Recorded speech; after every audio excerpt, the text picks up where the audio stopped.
नमस्कार, मी अनुप्रिया. MVTVच्या लाईफस्टाईल प्रोग्राममध्ये तुमचं स्वागत.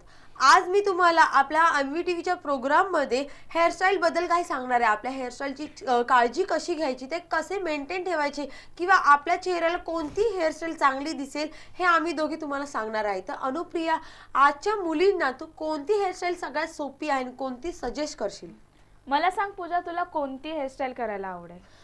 मला तर म्हणजे सगळ्यात सोपी साधी म्हणजे पफ ते पफच करायला आवडेल, कारण की सगळ्यात इझी हेअरस्टाईल आहे पहिली गोष्ट. आणि नंतर म्हणजे आता एखादा इव्हेंटमध्ये जायचं असेल किंवा कुठे बाहेर फिरायला जायचं असेल तर मी पफच प्रेफर करते, कारण खूप इझी आहे, काही त्याला वेळ लागत नाही. बरोबर आहे, पफ करणं फार इझी आहे आणि तू कोणत्याही फंक्शनला जाशील तू पफ करू शकते. पण पफ सोबत आता ट्रेंड चालू आहे तो फ्लिक्सचा. तू फ्लिक्स प्लस पफ करू शकते. खूप ग्लॅमरस लुक देतं त्याने आणि अगदी छानही वाटतं. तुला कोणत्या पार्टीला जायचं असेल, इव्हेंटला जायचं असेल किंवा बाहेर फिरायला जायचं असेल तर तू पफ मस्त ठेवू शकते, कॅरी करू शकतेस तू, तुला छानही दिसेल. आणि पफ सोबत तू अजून कोणती हेअरस्टाईल आपल्या आजच्या मुलींना किंवा आपल्या प्रेक्षकांना तू सांगू इच्छिते? पफ सोबत मी जसं सांगितलं तसं फ्लिक्स खूप शोभून दिसते. ट्रेंड पण चालू आहे, भरपूर ट्रेंड चालू आहे त्याचा. पफने चांगला लुकही येतो, कुठेही कॅरी करू शकतो. आणि जे हे तू फ्लिक्स बद्दल सांगितलं की फ्लिक्स चांगल्या दिसतात, रिच लुक येतो एक प्रकारचा, तर ते म्हणजे फ्लिक्स कोणत्या फेस कटला सूट होतो? हो, फ्लिक्स फ्लिक्स म्हणायला गेलं तर तसं ओव्हल आणि राऊंड फेसला फ्लिक्स भरपूर छान दिसतात. त्याच्या तुलनेत समजा राऊंड फेस असेल, स्क्वेअर फेस असेल, डायमंड शेप असेल फेसचा, तर त्यांना फ्लिक्स एवढे शोभून दिसत नाही. परंतु त्यांनी जर लेअर कट किंवा स्टेप कट केला तर त्यांना छान दिसेल. त्यासोबत जर तुम्ही पफ केला तर अजूनही छान दिसेल.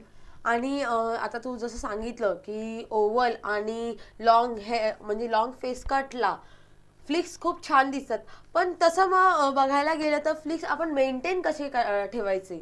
बरोबर आहे, हा प्रश्न पडतोच.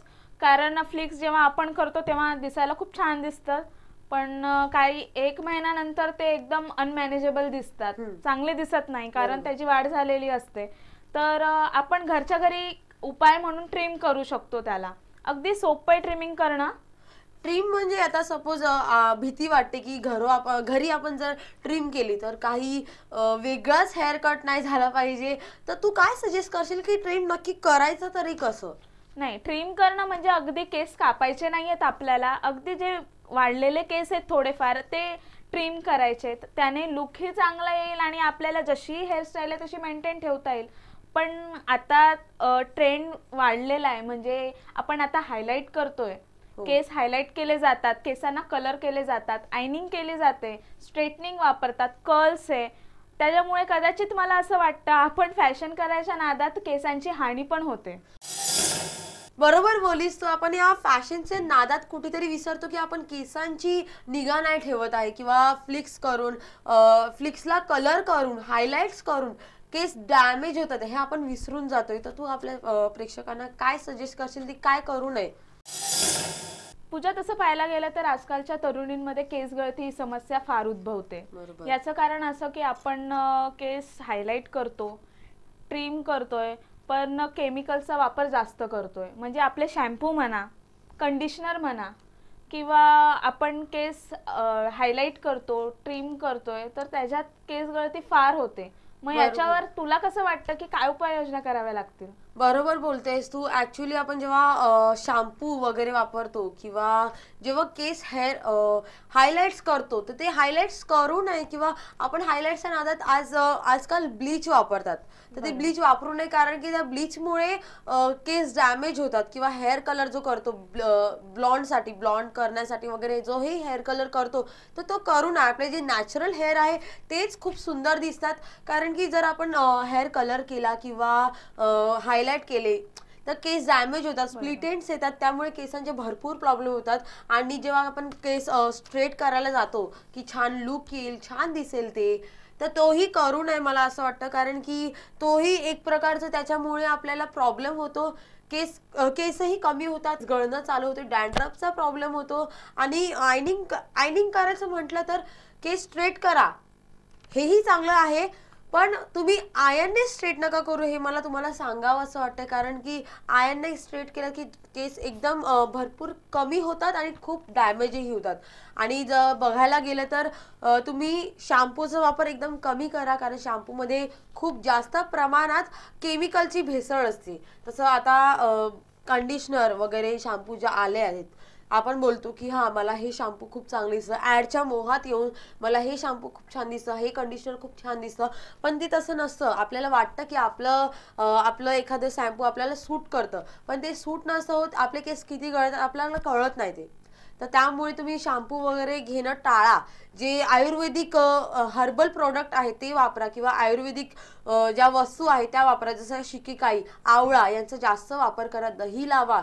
तर यांचा वापर करून आपण आपल्या केसांची जास्त निगा ठेवू शकतो. अजून तू आपल्या प्रेक्षकांना काय सजेस्ट करू शकतो? बरोबर बोललीस तू. आपण जर केमिकलचा वापर टाळला आणि आयुर्वेदिक आयुर्वेदिक म्हणायला गेलं तर तसं घरातही मुबलक प्रमाणात दही असते, मेथी दाणा असतो, बरोबर. शिकेकाई असते, आवळा असते. आपण असंच वेस्ट करण्यापेक्षा ते आपल्या केसांना अप्लाय केलं तर फार उपयोगातही पडेल.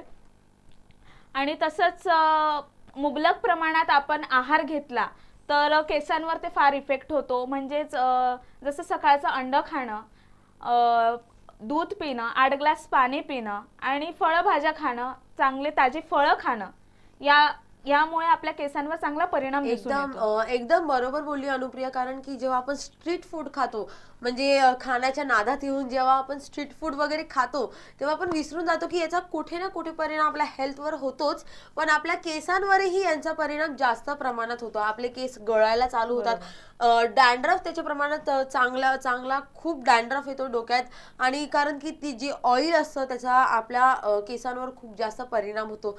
तर हे सगळं बाहेरचं स्ट्रीट फूड वगैरे जे आहे ते खाणं आपण टाळलं पाहिजे. तर तू अजून आपल्या प्रेक्षकांना काय सजेस्ट करशील अनुप्रिया?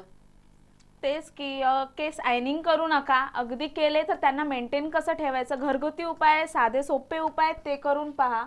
आयनिंग करणं टाळा शक्यतो, किंवा हायलाइट्स करणं टाळा. बरोबर बोललीस तू अनुप्रिया, की घरगुती उपाय आपण आपल्या केसांवर फक्त केले पाहिजे, कारण घरगुती उपाय आपले नॅचरल असतात. ते केस जेवढे नॅचरल आपण ठेवू तेवढं चांगलं आहे. हर्बल प्रोडक्ट वापरले पाहिजे, हेही आपल्यासाठी चांगलं आहे. आणि आयनिंग वगैरे आपण टाळली पाहिजे. बरोबर आहे. आज आपल्या कार्यक्रमात आपण पाहिलं केसांची निगा कशी राखायची, त्यांना मेंटेन कसं ठेवायचं. पूजा, आज तू प्रेक्षकांना काय टिप देशील? तर आजची टिप्स एवढीच आहे की ज्यांचे नॉर्मल हेअर आहे त्यांनी फिश, चिकन खाणं महत्त्वाचं आहे, जेणेकरून नॉर्मल हेअर जे आहे ते चांगले राहतील. ड्राय हेअर्सवाल्यांनी रॉ व्हेजिटेबल्स खाल्लं पाहिजे आणि ब्राऊन राईस जे असतात ते खाल्लं पाहिजे. आणि ऑइली ज्यांचे हेअर आहे त्यांनी ग्रीन व्हेजिटेबल्स खाल्लं पाहिजे, कारण त्याचा चांगला परिणाम होतो. आणि आजची मेन टिप जी एवढीच आहे, जे आपण तेल वगैरे लावतो केसांना, तर फक्त ते तेल न लावता ते तेल आपण फक्त स्कॅल्पमध्ये लावलं तर ते खूप चांगलं, त्याचा खूप चांगला परिणाम होईल. आणि कंडिशनरच्या रूपात आपण जर एकचा वापर केला तर तो एक चांगला टिप आहे तुमच्यासाठी. आता वेळ झाली इथेच थांबण्याची. पुन्हा काही नवीन टिप्स, काही नवीन सजेशन सोबत मी तुमच्या समोर येणार आहे. तोपर्यंत नमस्कार.